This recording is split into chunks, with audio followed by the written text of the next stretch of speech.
오늘 우리에게 주신 하나님의 말씀 시편 63편 1절부터 4절까지 말씀입니다. 시편 63편 1절부터 4절까지 말씀. 한 목소리 읽겠습니다. 하나님이여, 주는 나의 하나님이시라. 내가 간절히 주를 찾되 물이 없어 마르고 황폐한 땅에서 내 영혼이 주를 갈망하며 내 육체가 주를 앙모하나이다. 내가 주의 권능과 영광을 보기 위하여 이와 같이 성소에서 주를 바라보았나이다. 주의 인자하심이 생명보다 나음으로 내 입술이 주를 찬양할 것이라. 이러므로 나의 평생에 주를 송축하며 주의 이름으로 말미암아 나의 손을 들리이다. 아멘. 집안이 약하면 이란 제목으로 하나님의 말씀 선포하겠습니다. 개신교회와 이슬람에 좀 불쾌하지만 공통점이 있습니다. 이 조롱을 견디지 못한다는 것이죠. 이슬람 사회에서 예언자 모하메드는 절대로 건드려서는 안 되는 존재입니다. 예전에 프랑스의 한 신문 기사가 이 만평에 이 모하메드를 약간 풍자하는, 조롱도 아니에요, 그저 풍자하는 그 사파를 넣었다가 살해된 일이 있었죠. 심지어 최근에는 이런 일도 있었습니다. 프랑스에서 한 역사학자가, 그냥 역사 선생님이에요. 그냥 수업 시간에 사실 어떤 얘기를 한 것도 아닙니다. 그냥 수업 시간에 교육을 했는데 그 아이들 중에 이제 그 이민자 출신 애가 있었어요. 걔가 집에 가서 그냥 오늘 수업 재미없었다를 얘기하기 위해서 아빠한테 선생님이 그 예언자 모하메드를 조롱했어, 이런 식으로 거짓말을 한 겁니다. 그 말을 들은 아버지가 격분해서 그 선생님을 죽였어요. 자, 그래서 프랑스에서 대대적인 시위가 일어나기도 했습니다. 자, 무슬림에게 이렇게 자기들의 신앙, 그 예언자 모하메드는 절대로 어떤 풍자나 묘사, 해악의 대상이 아닙니다. 하여튼 건드리면 안 돼요. 자, 이 모습이 마치 한국 개신교회의 모습 같다는 생각이 들었습니다. 이 각종 영상 매체에서 이 개신교회에 대해 긍정적인 묘사보다 부정적인 묘사가 훨씬 더 많이 나오죠. 사실 긍정적인 묘사가 나온 영상 매체를 본 거는 제가 작년에 딱 한 번 본 것 같습니다. 자, 우리는 그것을 굉장히 크게 받아들이고 마치 세상이 개신교회를 공격하는 것처럼 받아들이지요. 우리는 왜 이렇게 이 세상에 우리를 향해서 하는 그 조롱, 모욕, 풍자 등을 받아들이지 못할까요? 자, 이 드라마나 영화에서 이 전형적으로 사용되는 직업군이 있습니다. 의사, 변호사, 검사, 경찰과 같은 소위 전문직 직업군이죠. 자, 이런 직업군을 가진 사람들은 영화나 드라마의 주인공도 많이 나옵니다. 그런데 이 주인공들, 이 의사, 변호사, 검사, 경찰 등은 어딘가에서는 긍정적으로 나오기도 하지만 또 어딘가에서는 굉장히 부정적으로 나오기도 하죠. 자, 의사인데 사기치다 걸려서 면허가 박탈당한다든지, 혹은 의사인데 사람의 장기 매매를 한다든지, 이런 식으로 나오는 의사도 굉장히 많고 성추행하는 의사도 나오기도 합니다. 변호사들은 대부분 다 안 좋게 나옵니다. 변호사는 제가 아는 한 우리나라에서 변호사에 대해서 굉장히 의협심 있고 긍정적으로 나온 거는 이 고 노무현 대통령을 다뤘던 영화 변호인밖에 없는 것 같아요. 나머지는 대부분 다 변호사는 권력과 야합하고 이익을 위해서라면 거짓말도 서슴지 않고 막 증거 조작도 서슴지 않는 약간 그런 되게 파렴치한 같은 사람으로 나오지요. 검사도 마찬가지입니다. 권력과 야합해서 오히려 약한 자를 핍박한 역할도 많이 하기도 하고, 경찰도 또한 그런 역할을 하기도 하죠. 특히 경찰 같은 경우는 아무래도 이제 민중과 더 가까운 거리에 있기 때문에 이 경찰에 대해서는 굉장히 긍정적으로 나온 드라마도 있지만 부정적으로 나온 영화나 드라마는 아마 셀 수도 없을 겁니다. 우리나라 경찰 영화에서 아마도 획기적인 획을 그었던 게 그 영화 박중훈 씨가 주연했던 투캅스와 설경구 씨가 주연했던 공공의 적일 거예요. 자, 이 안성기와 박중훈 씨 모두 다 소위 말해 요즘으로 치면은 부정 경찰입니다. 뒷돈도 많이 받고 그러죠. 설경구 씨도 마찬가지입니다. 마약 밀매에 손을 대기도 하죠. 자, 그런데 이런 직업군의 사람들이 영화나 드라마에서 부정적으로 묘사되었다고 해서 그것을 항의하거나 그것을 거북하게 생각하거나 혹은 그것을 심각하게 받아들이지 않습니다. 의사에 대해서 부정적으로 묘사했다고 해서 대한의사협회에서 성명서를 발표하진 않죠. 변호사에 대해서 파렴치한이라고 묘사했다고 해서 대한변호사협회에서 성명서를 내지도 않습니다. 경찰에 대해 부정적인 묘사를 했다고 해서 경찰청장이 성명서를 발표하는 일도 없지요.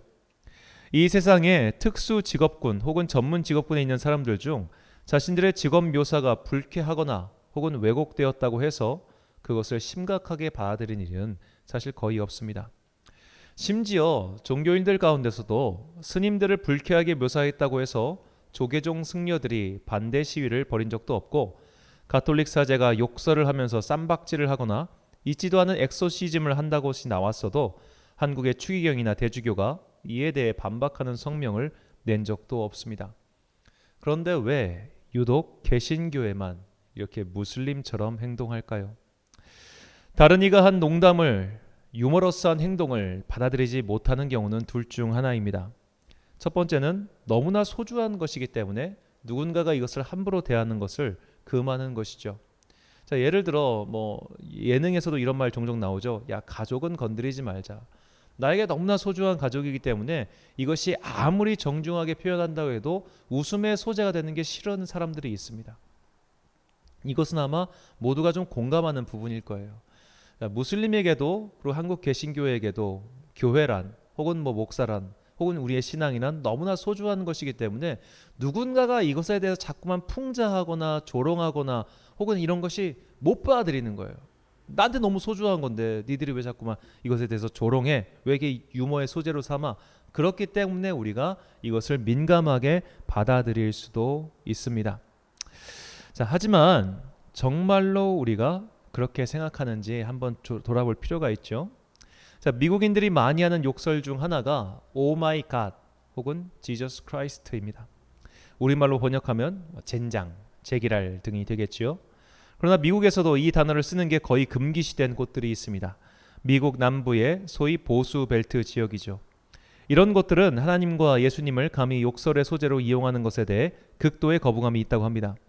그래서 그쪽 지역 출신이 한국에 와서 깜짝 놀란다고 합니다. 우리도 자기들도 잘 사용하지 않는 오마이갓이라는 표현을 한국인들이 너무 자주 써서 그렇다는 것이죠.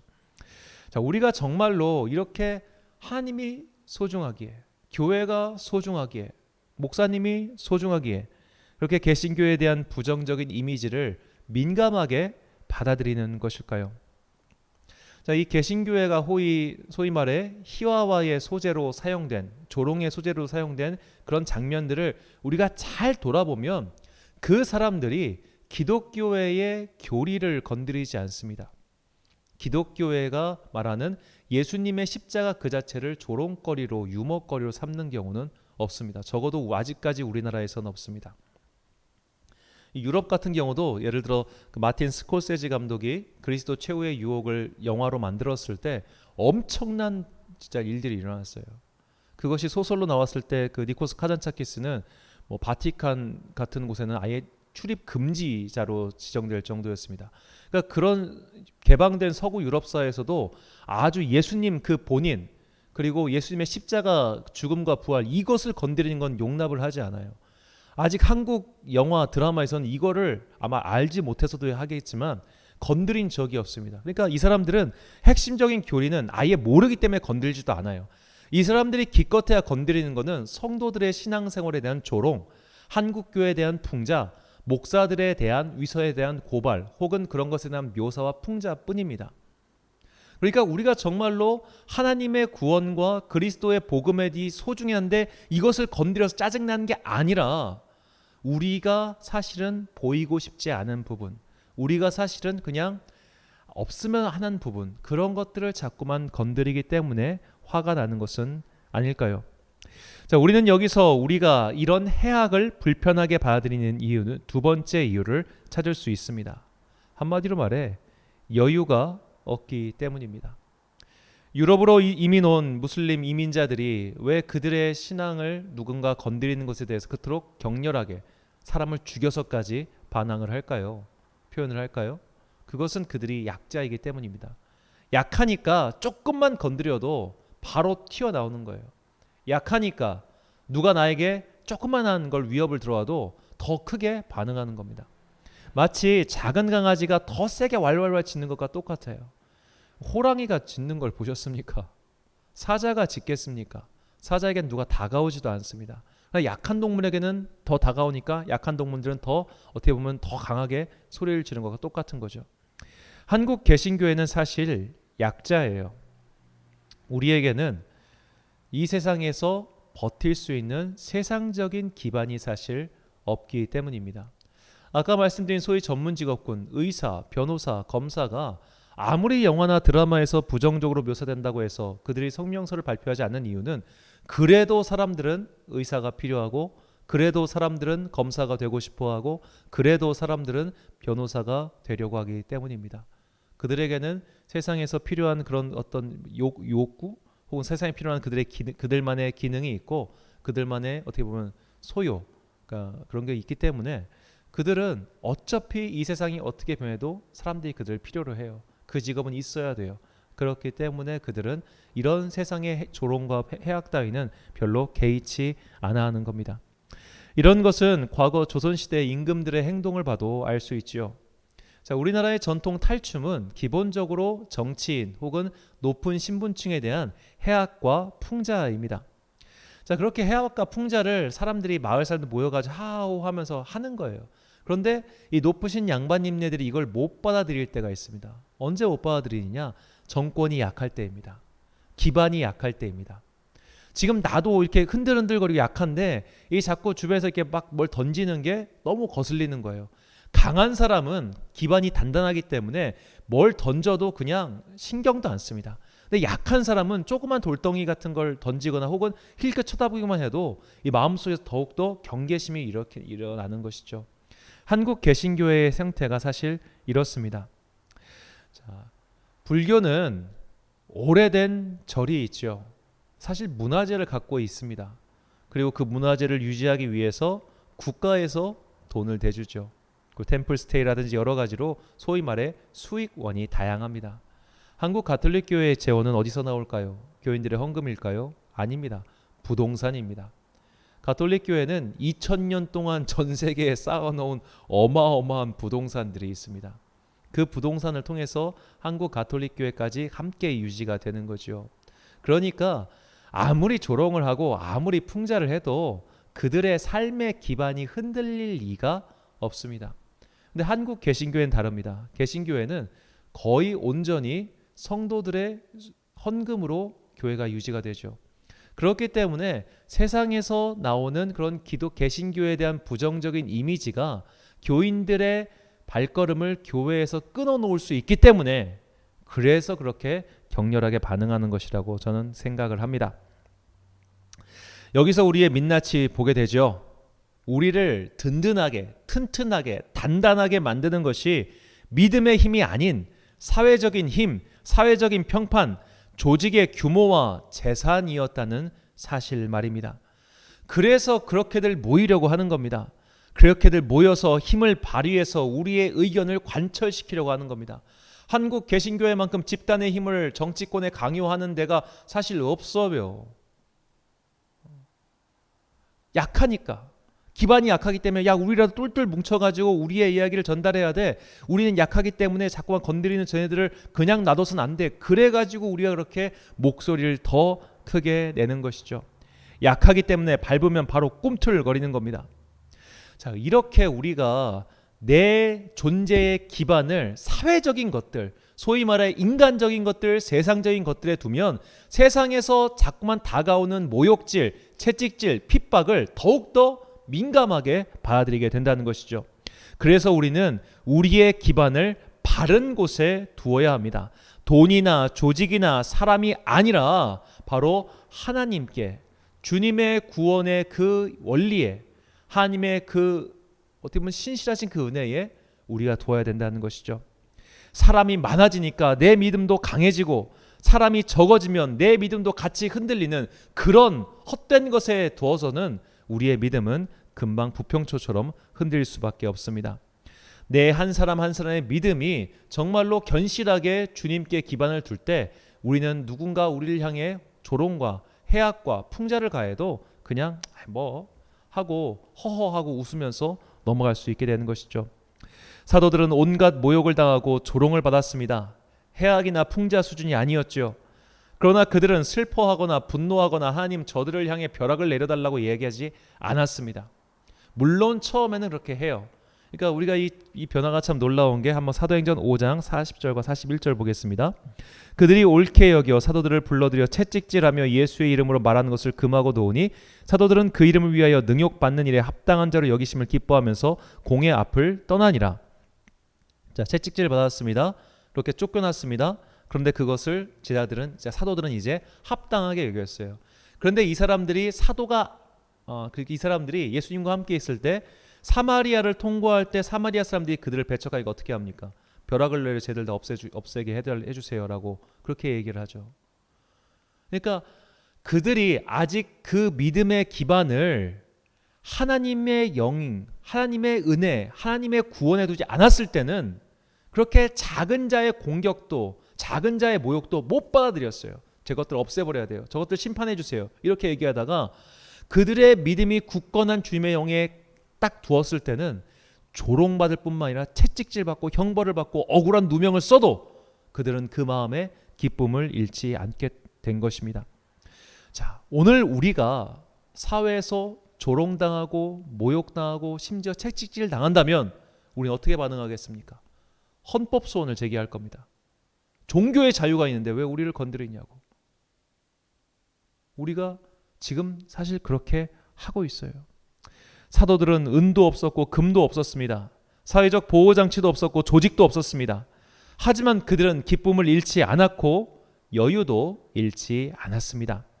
그들의 기반을 세상의 것에 두지 않고 하나님께 두었기 때문입니다. 오늘 본문의 시편 기자는 우리에게 세상의 것이 아닌 하나님께 자신의 존재 기반을 둔 자의 찬양이 무엇인지 보여주고 있습니다. 본문 3절 말씀입니다. 주의 인자하심이 생명보다 나음으로 내 입술이 주를 찬양할 것이다. 아멘. 자, 시인은 주님이 그 주님의 인자하심, 그 주님의 자비의 구원이 내 생명보다 더 귀중하다고 말하고 있습니다. 내 생명은 이 세상에서 제일 중요한 겁니다. 내 생명이 제일 중요하죠. 그러니까 내 생명을 위해서 우리가 재산을 모으고 내 생명을 위해서 건강을 챙기고 내 생명을 위해서 먹을 것, 입을 것, 관계 등등을 신경 쓰고 살지 않습니까? 그런데 그런 모든 것들보다 주님의 인자하심, 주님의 자비가 훨씬 더 소중하다고, 훨씬 더 좋다고 말하고 있습니다. 자, 그것이 어떻게 그런 고백이 될 수 있을까요? 나는 이런 것들보다 정말로 하나님이 더 좋아요. 나는 이 세상의 이런 모든 것들보다 난 정말로 하나님의 구원이 더 좋아요. 라는 그런 실제적인 믿음이, 그런 실제적인 구원의 경험이 과연 시인은 어디서 왔을까요? 본문 2절 말씀입니다. 내가 주의 권능과 영광을 보기 위하여 이와 같이 성소에서 주를 바라보았나이다. 자, 이 성소에서 주를 바라보았나이다와 앞서 우리가 3절에서 읽었던 주의 인자하심을 연결해야 됩니다. 시인은 주님의 성전에서 예배드리면서 이것을 경험한 거예요. 내가 예배드릴 자격이 없는 사람이구나. 나는 주님의 영광과 그것을 볼 수 없는 사람이었고 사실 이 성소에 나와서도 안 되는 그런 썩어빠진 죄인인데 주님의 인자하심, 히브리어는 헤세드가 나를 구원한 거예요. 나를 여기 있을 수 있게 해준 거예요. 그래서 이것이 정말 내 생명보다 더 좋다, 더 귀하다, 더 아름답다라고 시인이 고백하고 있는 겁니다. 여기서 나음으로라고 번역한 히브리어는 토브인데 이 토브는 온갖 좋은 것들을 상징하는 히브리 단어입니다. 좋다는 거예요. 아름답다는 거예요. 하나님의 그 구원이, 하나님의 그 인자하심이 감히 이곳에 나올 수 없는 나를 구원해 주신 그 놀라운 사랑이 이 세상 그 어떤 것보다 더 좋다고, 더 아름답다고 시인은 경험했고 고백하고 있습니다. 그래서 그는 주님을 찬양하죠. 오늘 본문 3절에서 주를 찬양할 것이다 라고 번역한 히브리어 샤바흐의 뜻은 찬양하다란 뜻과 함께 행복을 선포하다란 의미가 있습니다. 돈이 많아서 행복한 게 아니었습니다. 나의 사회적 기반이 든든해서 행복한 게 아니었습니다. 그래서 여유로운 게 아니었습니다. 주님이 계시기에, 주님께 예배드릴 수 있기에, 주님의 자비를 통해서 구원을 받았기에 여유가 있었고 그가 행복해진 것이죠. 이것이 우리의 믿음의 고백이 되어야 되고 우리의 모습이 되어야 합니다. 왜 우리는 내 삶의 사회적 기반이 든든해져야 내 믿음도 함께 든든해질까요? 내 가정이 든든해야 내 믿음이 왜 든든해질까요? 내 직장이 든든해야 내 믿음이 같이 좋아질까요? 우리는 사회적 기반이 좋을 때 주님도 잘 섬겨요. 반대로 내 사회적 기반이 와라락 무너지면 믿음도 같이 무너져 버립니다. 하나님, 왜 나는 이런 시련을 겪어야 됩니까?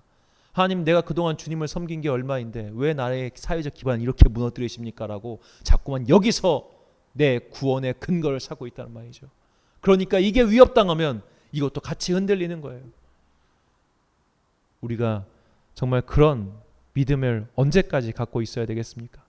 내 존재의 기반을 재산과 명예와 성공에 둔 사람들은 이것이 무너졌을 때 믿음 또한 함께 무너지게 됩니다.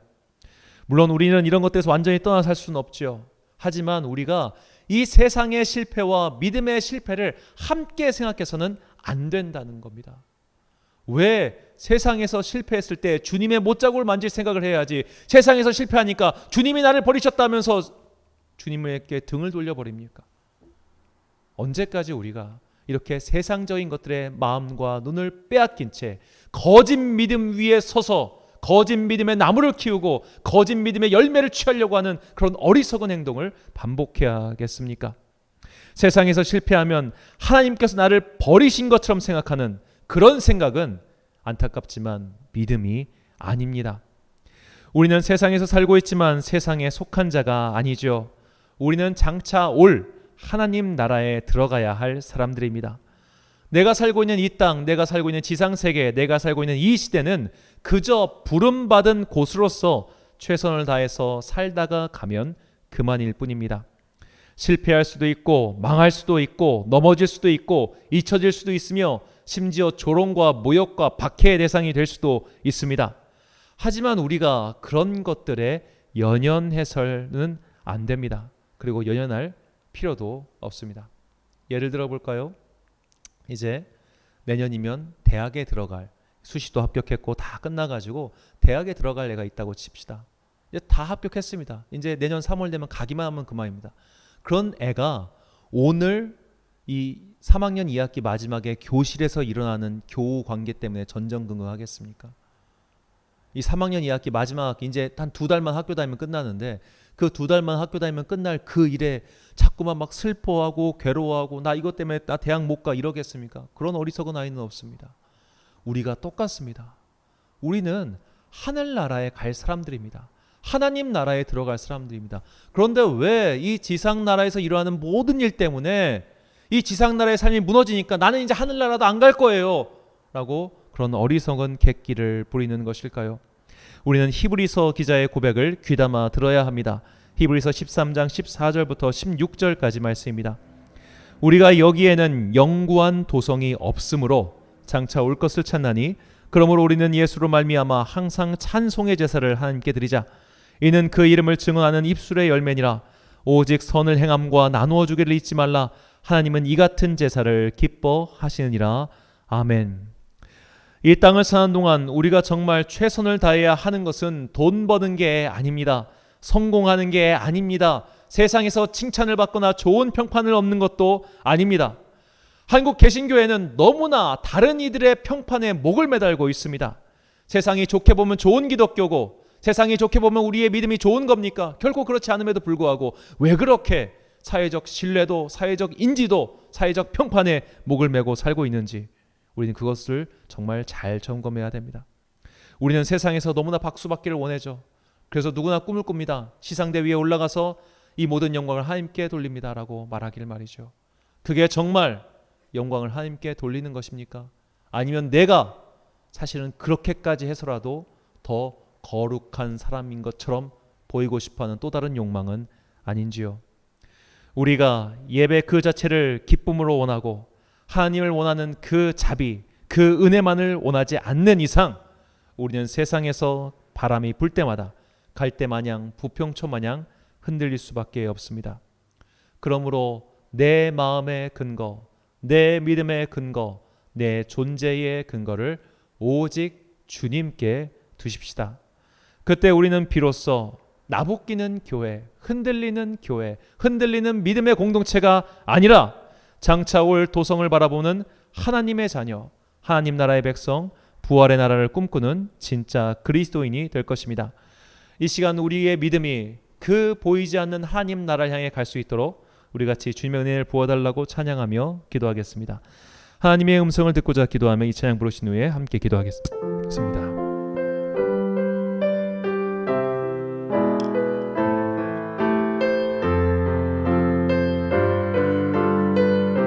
하나님의 음성을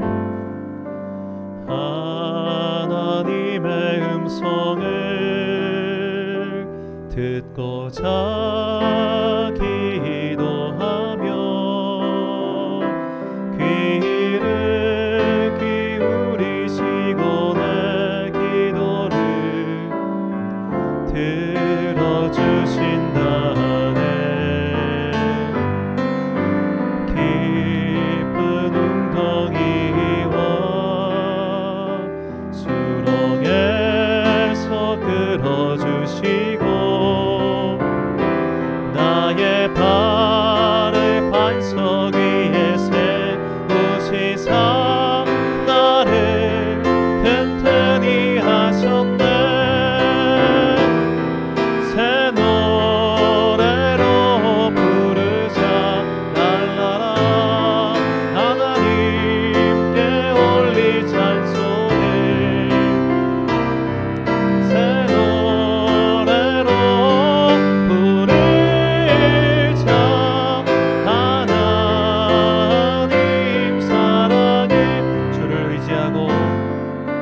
주를 의지하고